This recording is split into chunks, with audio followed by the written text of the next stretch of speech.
Good morning, students. Today we are going to start with the first class of microbiology, that is Introduction to Medical Microbiology.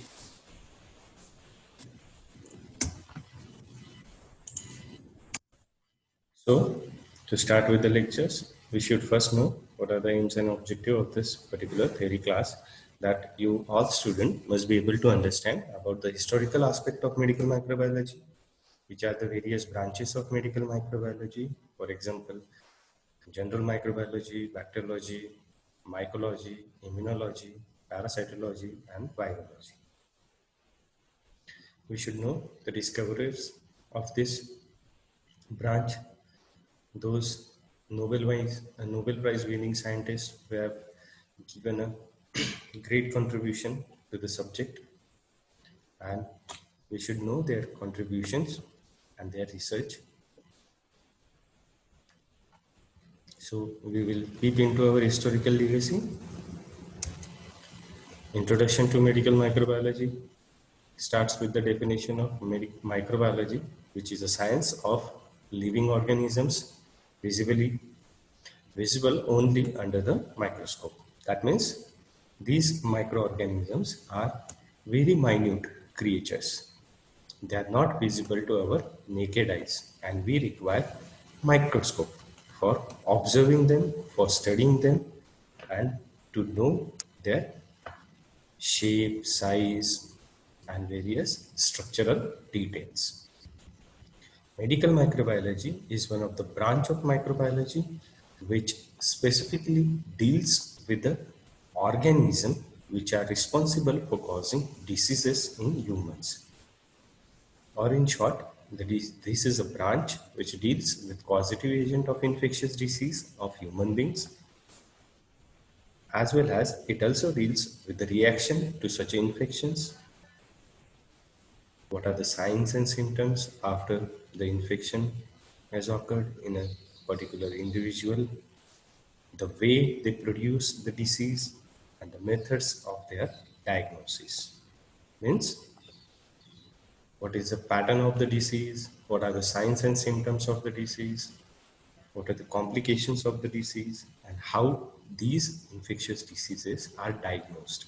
Diagnosis is for the particular reason of treatment.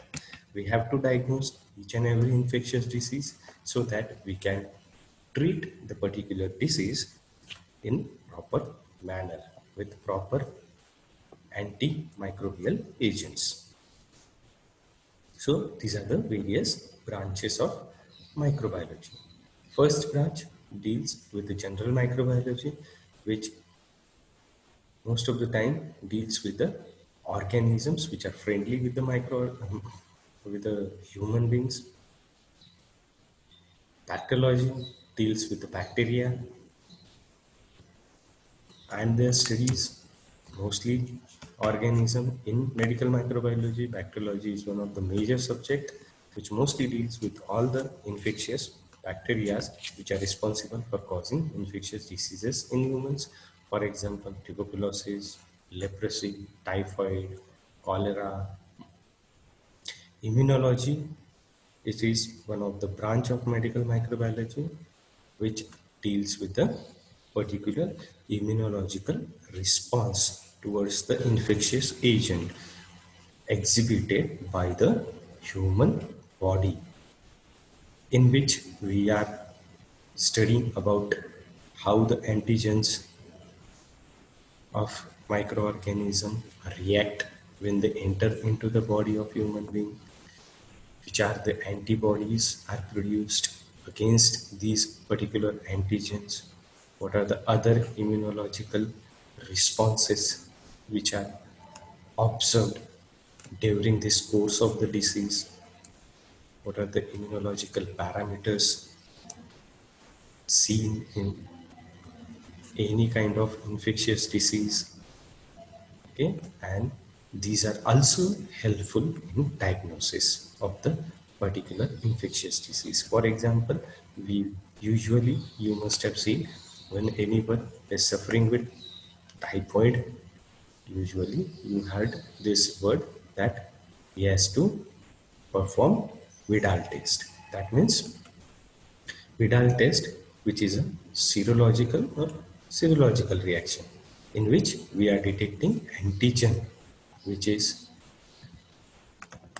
observed, which is present in the body of the particular patient or in the blood of the particular patient, against which antibodies are produced by the host body, and the titer of this quantification of these antibody has been done, and accordingly it has been rated whether the disease is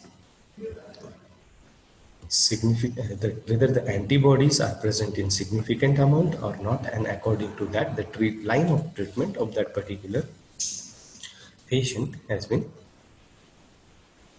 decided. Next branch is medical mycology. Now, mycology you have seen since childhood in your home also. If you have seen any braid is lying there on a kitchen table for 1 or 2 days, in generally in monsoon season or in any season most of the time, but it had, on that particular braid you have seen a green color fungus is grown. So mycology is a branch which deals with these fungi. And again, fungi are divided into various categories. In them also, some are human-friendly fungi, like baker's yeast, which are used for food processing and all. And some of them are highly biohazardous for human beings, and they are responsible for causing life-threatening diseases. For example, candidiasis, cryptococcosis, these are very hazardous infections. Medical virology, now you all are very well aware with the word virus because of this today's pandemic. You know coronavirus, novel corona SARS-2 coronavirus, COVID pandemic, and because of this you have known the word virus. And this virology, the branch virology, deals with this viruses which are responsible for causing human infections, as well as how to diagnose them and how to treat these virological infections. In this particularly, major important viruses are HIV, human immunodeficiency virus, then our SARS-2, then hepatitis B virus, hepatitis C virus, rabies virus, herpes virus, dengue, all of them you know very well by hearing in the community also that someone is suffering with this particular disease, someone is suffering with this particular disease. So this branch specifically deals with the viruses, and it studies about the patterns of the viral diseases, studies about how to diagnose the viral infections and how to treat these viral infections. Okay, protozoology is the next branch which deals with the parasites, protozoa and elements. Okay, so these parasites, one parasite you know very well since childhood, and that is malarial parasite. Okay, we heard this term, the person is suffering with malaria. So this branch deals with all those parasites which are responsible for causing human infections, and again these are also life-threatening diseases like malaria, toxoplasma, leishmania. These are, and again there are certain diseases which are caused by helminths, which are we know since childhood, that ascaris infection, entamoeba infection, worm infections are these. These are worm infections, ascaris and all. Okay. Next branch is microbial genetics. This is a different branch from medical microbiology. Here we are dealing with the molecular level. Microbiology at the molecular level, where the genetical structure of a particular microorganism, not necessarily an infectious agent, but all these microorganisms has been studied, and according to that, they have been defined.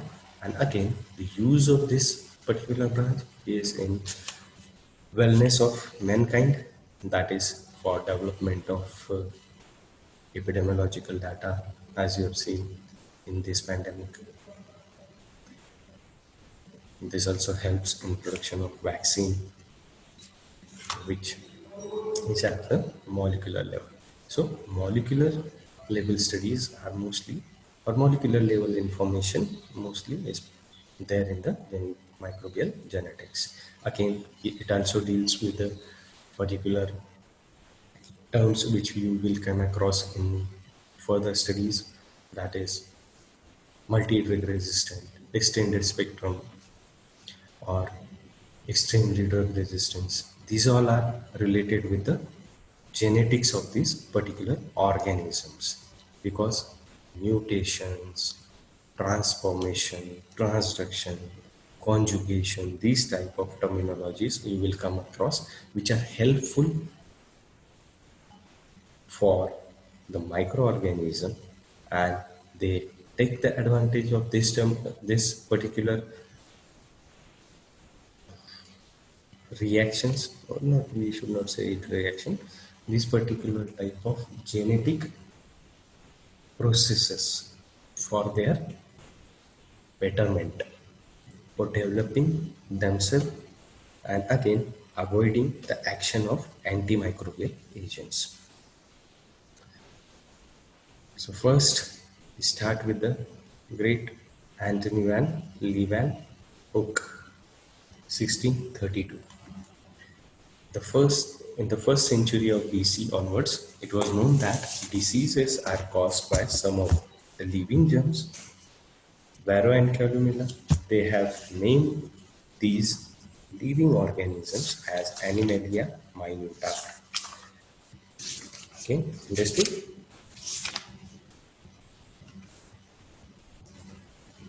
So the existence of microorganism was hypothesized by many centuries before their actual discovery. The teaching of Mahavira Jainism in 6th century BC and the postulations of Varro and Caligula, which we have just mentioned here, who named these invisible microorganisms as Animalia minuta, were some of the attempts. As microbes are invisible to unaided eye, definitive knowledge about them had to await till microscopes were developed. The credit of observation and description of microbes goes to this great personality, that is Anthony van Leeuwenhoek. His tenure was 1632 to 1723. He was the first scientist who observed bacteria and other microorganisms using single lens microscope constructed by himself, and he named those small microorganisms as little animal clues. You can see in the picture, he was a draper from Delft, Holland, who has a hobby of grinding lenses. He described the major morphological forms of bacteria and communicated to the Royal Society of London. Significance of his observations were noted and realized when Robert Koch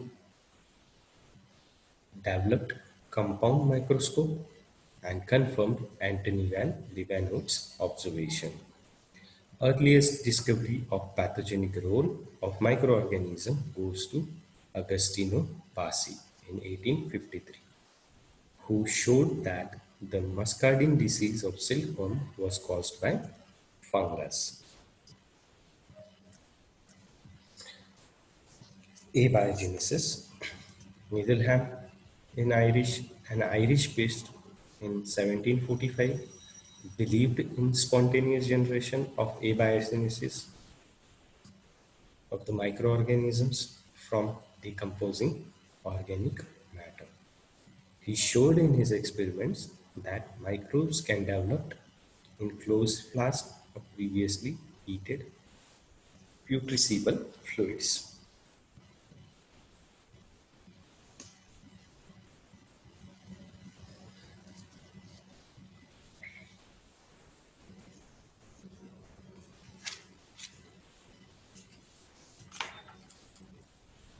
So these are the notes of lab notes of Needham. A major question existed: does spontaneous generation occur? Spontaneous generation at both the microscopic and microscopic levels involved numerous individuals. Aristotle in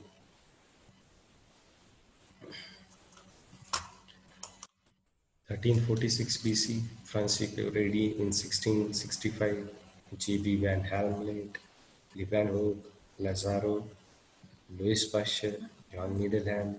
These were the scientists who have fought against who have the thought process. One is from the side of abiogenesis, one is from the side of biogenesis, and there were a lot of discussion and lot of processes have been, or a lot of persons have been involved in this. The first Nobel laureate of medical microbiology was Louis Pasteur, a chemist from France. His tenure was 1822 to 1895. Microbiology developed as a scientific discipline from the era of Louis Pasteur, that is from 1820 to 1895. He is also known as father of microbiology. He was a professor of chemistry in France. His studies on fermentation led him to take interest to work on microbiology. His contribution to microbiology are great contributions. He proposed the principle of fermentation, preservation of food. He introduced the sterilization technique and developed a steam sterilizer, hot air oven, and autoclave. So this was his first project where he showed that abiogenesis or spontaneous generation theory is should be disproved. Here you can see in the figure a non-sterile liquid flask poured into non-sterile liquid poured into a flask. Now, non-sterile means what? It may contain microorganism. It generally contains microorganism. Second, what they have done? It was a flask which was fitted with a neck and it is drawn out and the neck of the flask is flamed. Under the neck, flame, Bunsen burner flame has been kept, and that particular part of the, you can see here, this particular part is flamed. Flame means what? Now it is heated, and because of heat, the microorganism which may present over there, they may get killed.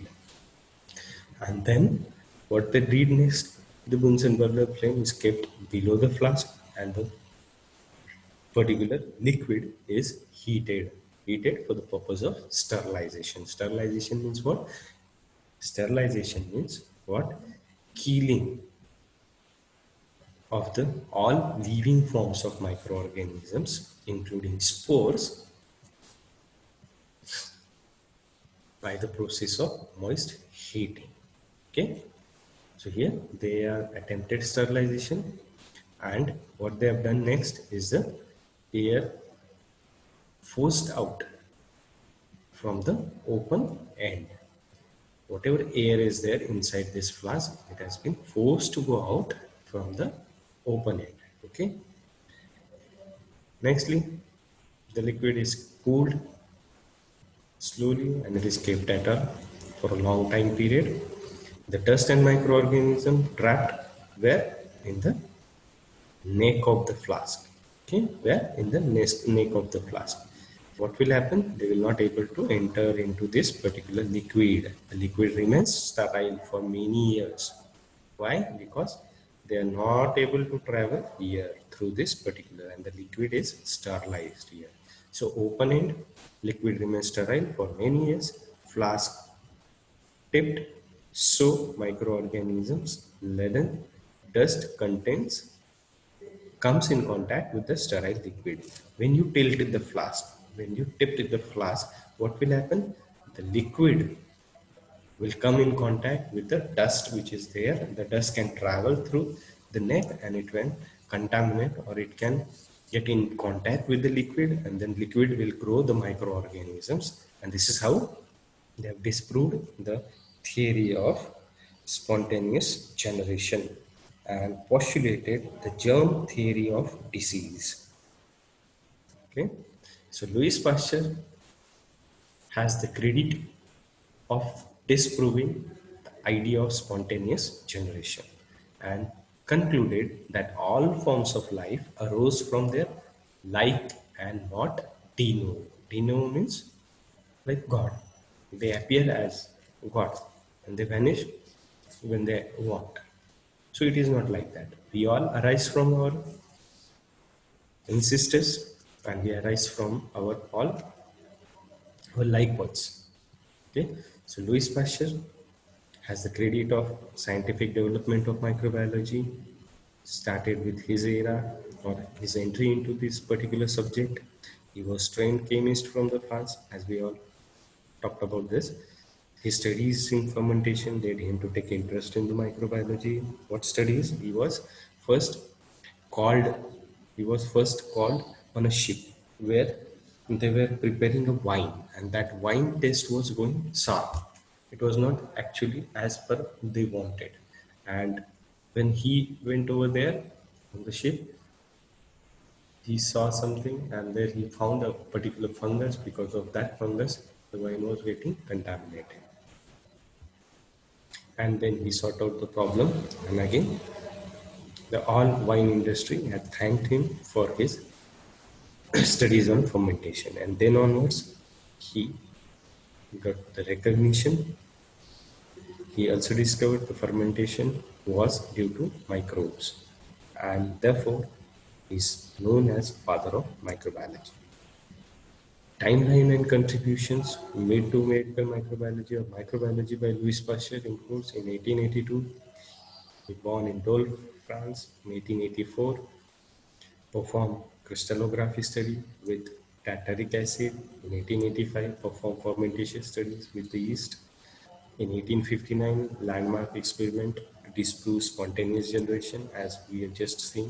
In 1861, he discovered anaerobiosis. Anaerobiosis means organisms, those which are not able to survive in presence of oxygen for their culture, for their growth, for cultivating them, for growing them in the laboratory. One particular process is done where all the environment is made free from oxygen, so that these organisms should not die with the hazardous effect of free oxygen radicals, because they lack the enzyme which deals with these free oxygen radicals, and therefore they get die when they come in contact with these free oxygen radicals. Performed research on beer fermentation experiment. He did research anthrax, septicemia, rural fever, puerperal fever.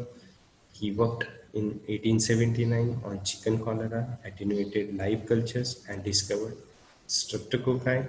He worked on rabies, discovered staphylococci and pneumococci, performed first vaccination for anthrax and made public demonstrations, vaccinated 9-year-old Joseph Lister for rabies.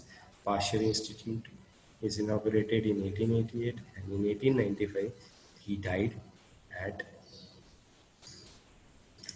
a place near Paris at the age of 73.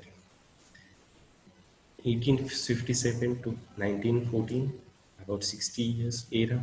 That was a golden age of microbiology. Then comes the most important person, Joseph Lister, who is also known as father of antiseptic surgery. Introduced antiseptic surgery. He was a professor of surgery from Glasgow Royal Infirmary. He applied Louis Pasteur's work and introduced antiseptic surgery, due to which tremendous drop was observed in surgical sepsis. His antiseptic surgery involved carbolic acid. So, who was he? He was a father of antiseptic surgery. He observed that post-operative infections were greatly reduced by using disinfectants such as diluted carbolic acid during surgery to sterilize the instrument and to clean the wounds. Okay, that's why he is known as antiseptic surgery. Next is the father of medical microbiology, Sir Robert Koch, 1843 to 1910 was his tenure. He was a general practitioner. Robert Koch provided remarkable contribution to the field of medical microbiology. He was a German general practitioner. His era started from 1843 to 1910. His contributions were as follows.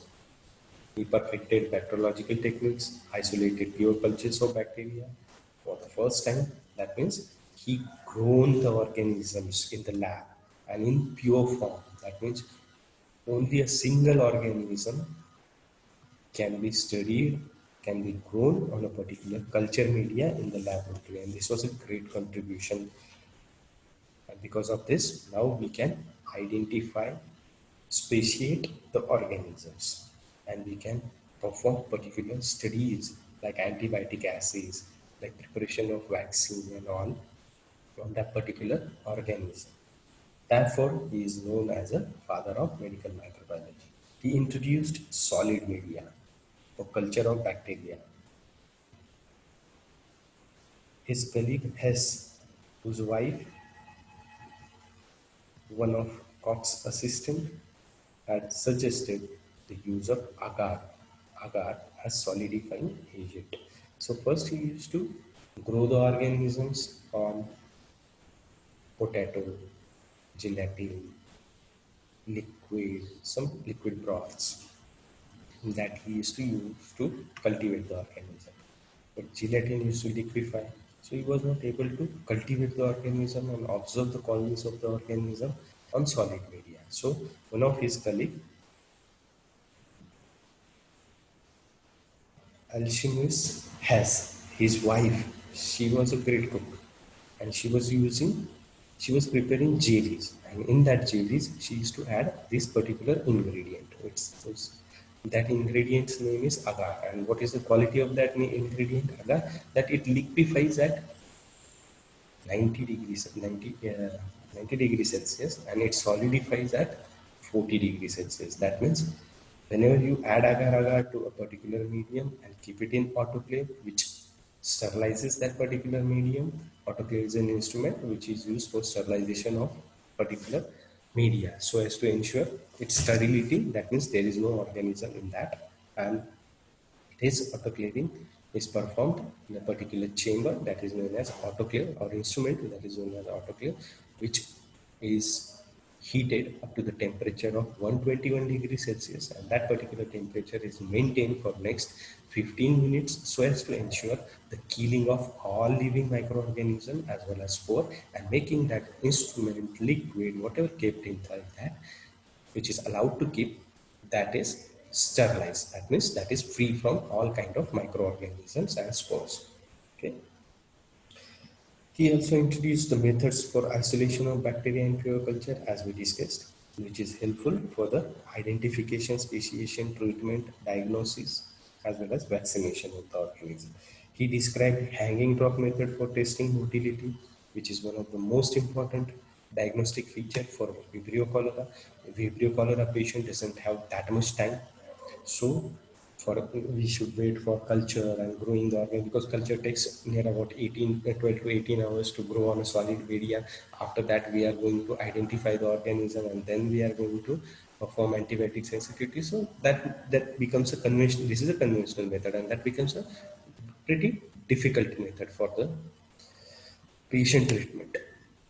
So as he developed a method that is called as hanging drop, where you just have to pick up a drop of stool, keep it on a grease-free cover slip, invert the cover slip and keep it on a particular hanging drop slide which has a concavity inside that, and observe under microscope.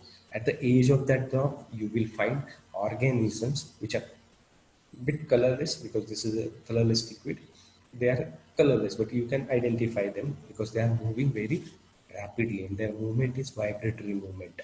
This particular is important in confirming Vibrio cholera because Vibrio cholera has that particular type of darting type of motility or vibratory type of motility, and that helps to start the treatment of the patient.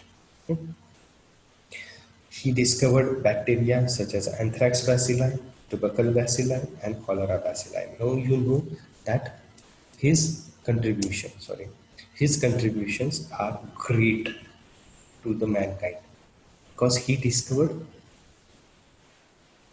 tubercle bacilli, anthrax bacilli, and cholera bacilli.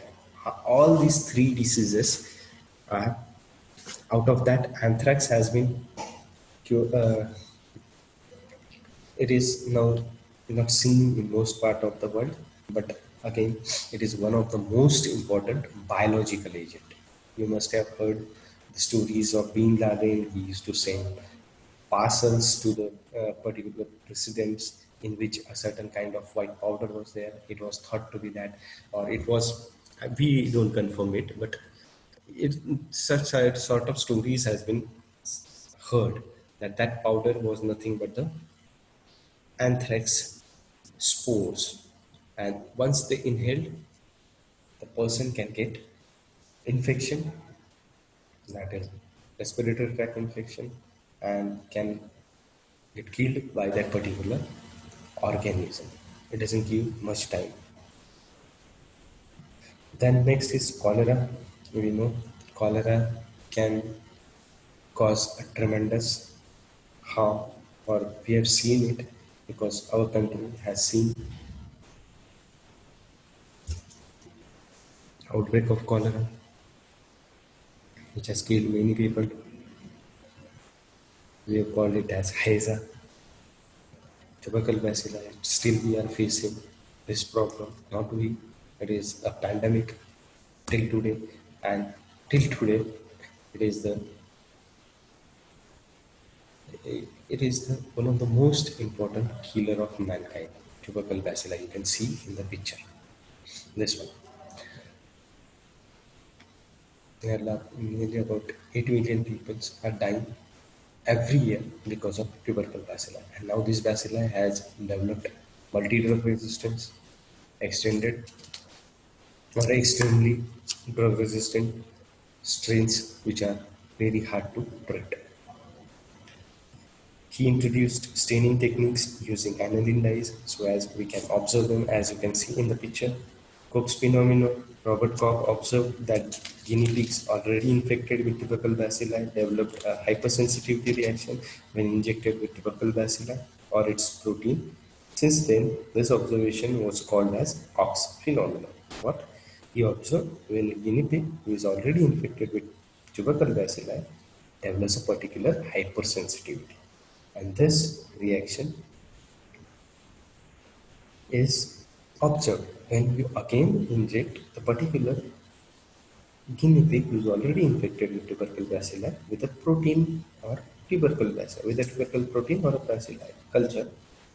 And that's why this particular exaggerated immune response is seen, and that is called as hypersensitivity. And this particular phenomenon is called as Koch's phenomenon. Then comes the Koch's postulate. You can have a question on it in your exam. Robert Koch has postulated that microorganisms can be accepted as a causative agent of an infectious disease only if four criteria are fulfilled. These criteria are as follows. First, the microorganism should be constantly associated with the lesion of the disease. Second, it should be possible to isolate the microorganism in pure culture. Third, in pure culture from the lesion of the disease. First, microorganism should be constantly associated with the lesion of the disease. Second, it should be possible to isolate microorganism in pure culture from the lesion of the discovery. The same disease must result When isolated microorganism is inoculated into suitable laboratory animal, this is the third one. And fourth one, it should be possible to re-isolate the organism in pure culture from the lesion produced in the experimental animal. So first is what? Microorganism should be constantly associated with that particular disease they cause. And it is possible to isolate the microorganism from clinical specimen. A person is suffering with that particular disease. From person's clinical specimen, we can isolate the particular microorganism. It should be possible for us. Again, that isolated microorganism, when injected in an experimental animal, that particular animal should suffer with the same disease. And it is again possible to re-isolate the organism. Same organism can be re-isolated or cultured from that experimental animal's clinical specimen into the laboratory. And the additional fifth one, which is introduced subsequently, we state that an antibody to be to the causative agent. Antibody against the causative agent should be demonstrable in the patient serum. Patient serum must have antibody against the causative agent or against the causative organism. Exceptions to Koch's postulate, it is observed that it is not always possible to apply this postulate to study all human diseases. There are some bacteria that do not satisfy all four criteria of Koch's postulate. And those organisms are Mycobacterium leprae, Treponema palladium. Why? Because they cannot be grown in vitro. However, they can be maintained in experimental animal. They cannot be grown in laboratory on solid media, liquid media, anywhere, but they can be maintained into the experimental animal. Neisseria gonorrhoeae, there is no animal model. However, it can be grown in vitro. Okay. So this was the Koch's contributions. Father of modern bacteriology. In 1877, he discovered anthrax bacilli. 1882, Mycobacterium tuberculosis. 1883, Vibrio cholera. And 1884, Koch's postulate. We have seen the Koch's postulate. Organism must be present in every case of the infectious disease. It should be possible to isolate the organism in pure culture form. The lesion, inoculate the pure culture in suitable lab animals, should produce a similar disease. It should be possible to re-isolate the organism in pure culture from the lesion produced in the experimental animal. Specific antibodies to the organism should be demonstrable in patient serum suffering from the disease. So this is a diagrammatical representation. Microorganisms are isolated from the dead animal. Colony of microorganisms are grown in pure culture. Microorganisms are identified using microscope. The microorganisms are injected into healthy animal.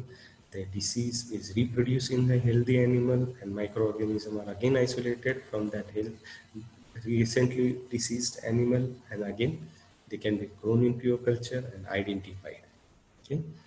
In 1879, Neisser identified Neisseria gonorrhoeae. In 1881, Augustin identified Staphylococcus aureus. In 1883, Claves and Bacillus bacilli, that is Corynebacterium. Diphtheria has been identified. 1884, Hibbert Gafke, they identified Salmonella typhi, responsible for typhoid.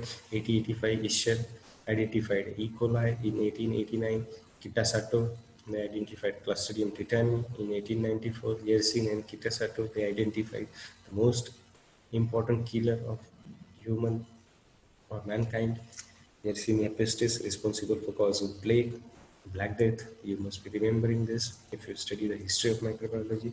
In 1905, Chaudin and Hoffman, they identified Treponema palladium, one of the most important organism causing sexually transmitted disease, that is syphilis. In 1906, Baudet and Gagnon, they identified Bordetella pertussis, organism responsible for causing whooping cough. 1990, Rickettsia and Wadler, they have identified the organism responsible for causing typhus fever, Rickettsia prowazekii. In, in 1796, Edward Jenner, they have identified cowpox. In 1882 to 1880 to 1881 to 82, Elmy McNaught, they identified phagocytosis in 1884. Pasteur tenure was there in 1881 to 1882. He developed the strains, attenuated strains of anthrax, first attempt of vaccination. 86, Fuller, he termed immune serum, born bearing in Kitasato. They have identified antibody against tetanus toxin, early transmission of antibody across placenta. Side chain theory was proposed in 1892. Walter Reed in 1902. His achievement was he discovered the disease yellow fever in Cuba, the viral nature of the fever. 1909, Lansinian polio transmission has been identified. 1929, Alexander Fleming, first antibiotic proposed, that is penicillin. Still today it is used. In 1930 to 34, Foot Pasture and Ruska, they were defined, discovered, and what do we say? Um, standardize the process of virus cultivation by inoculation of embryonated eggs inoculation. In 1941, Fleury, he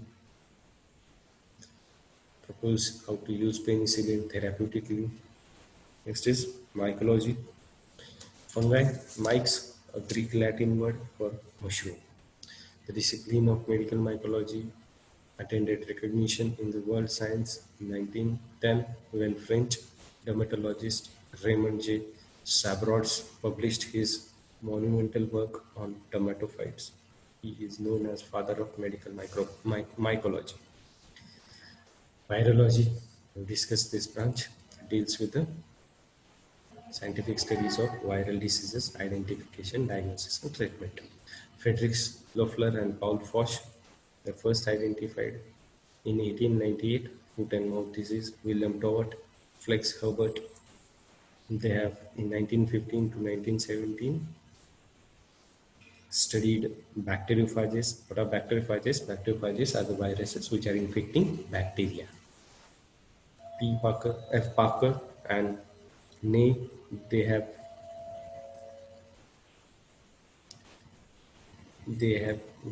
devised the method of tissue culture for cultivation of virus for studying them. Foot Pasture devised the method of chick embryo techniques and invented hens eggs inoculation technique for cultivation of viruses. In 1983 to 1984, rotavirus isolates were described by Montagnier and his colleague in Pasteur Institute from hemophiliac patient with lymphadenopathy called LAV1 and the patient with frank AIDS called as ID, which later on turned as HIV, named as HIV. Protozoology, a Greek word for protos. Protos means first and zoon means animal.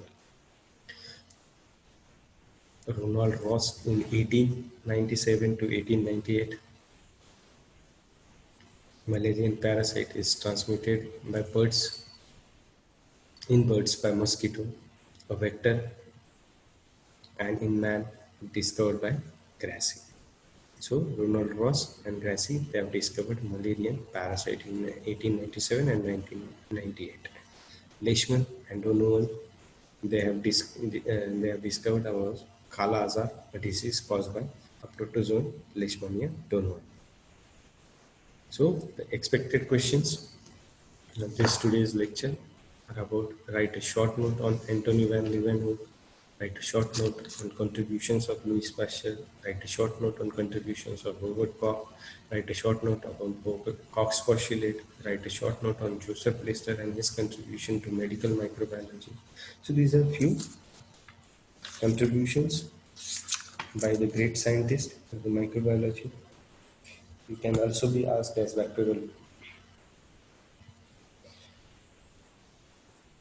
theories of biogenesis or abiogenesis, how the experiments were conducted. So I hope you all have understood what we have studied today. If you have any questions, any doubts regarding the lecture, you can anytime reach to my Department of Microbiology. We are always there. The Nobel Prize related to microbiology are 186 in medicine and physiology. So thank you so much. Have a great day. Stay home, stay safe.